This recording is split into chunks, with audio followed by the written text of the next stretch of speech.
find eventual safe states, which is the code A02, it's the daily, and it says there is a directed graph of n nodes with each node labeled from 0 to n minus 1.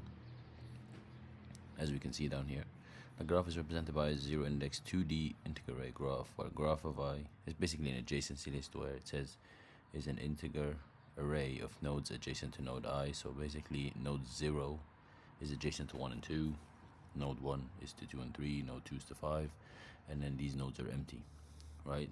So it says a node is a terminal node if there are no outgoing edges. If there are no outgoing edges, so basically these two, they don't have any neighbors, they are called terminal nodes. And it says a node is a safe node if every possible path starting from that node leads to a terminal node or another safe node. So basically, how do you know if a node is a safe node? If there's no cycles, if basically it starts and it ends at a terminal node one way or another, by jumping to another safe node, then to a terminal node, or by just going to a terminal node straight ahead. It says return an array containing all the safe nodes of the graph. The answers should be sorted in ascending order. So basically it just wants an array of all the safe nodes that lead to terminal nodes in the graph. Right? So one way to solve this question is by checking every single node. So basically DFSing from every single node. So let's say I start at node 0 and I start to DFS, and I start node 1, I start to DFS, start node 2, start DFS, so on, so on, so on, so on. And that's going to give you the answer, but it's going to lead to a TLE, right? Time limit exceeded. Why? Because if you notice, there's a lot of repeated work being made. Why is that? Because let's say, for example, we start at node 0. Node 0 goes to node 1. Node 1 goes to node 3, right? And then, or maybe a better example would be if a node gets visited. I'm not going to like explain it here, but if a node gets visited from multiple places, right? That means I'm going to have to recalculate it again when I already should have known the answer from the first visit, basically.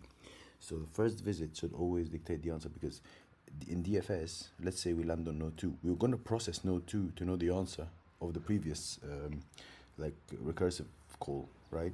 So we need to if and that node 2 value is never going to change. If node 2 is not accessible or it's not safe, it's never going to be safe, basically. So we can go around by this by caching the result of each node and reusing them if we ever land on it, basically. So that's a way to solve it. So basically I start off by having a set of terminal nodes, because I'm going to use it in my recursive solution, and I'm going to have a cache, which is just a hash map. It could be an array, it could be anything really. I started it as a hash map,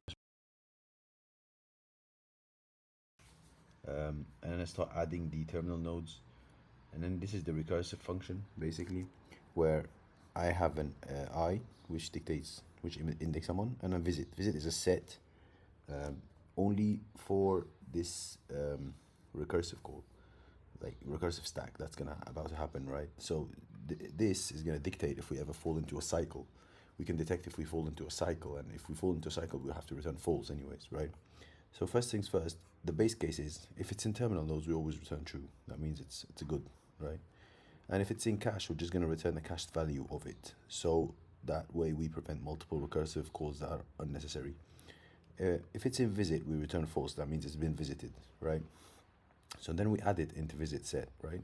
We loop over the children, and then we're going to recursively call for every child, basically, sending the same set, right? And after we finish, for every child, we're going to remove it from the set. So basically we add the index, we visit its children, and then we remove it from the set. I don't know if this is necessary or not, honestly. I don't think this is necessary. I think if you comment it out, it's still going to work. Let me check.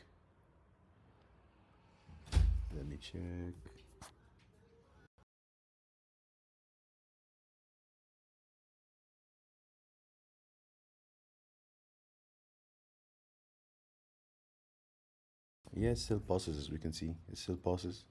Yeah, this is not really a necessary line. The only thing necessary, because I always reinstantiate a new set, so this is not necessary to remove it. But anyways, we keep adding, propagating, and then if this returns false in one of the children, that means our current node is broken, basically. So we cannot proceed, we return false, and we cache the value.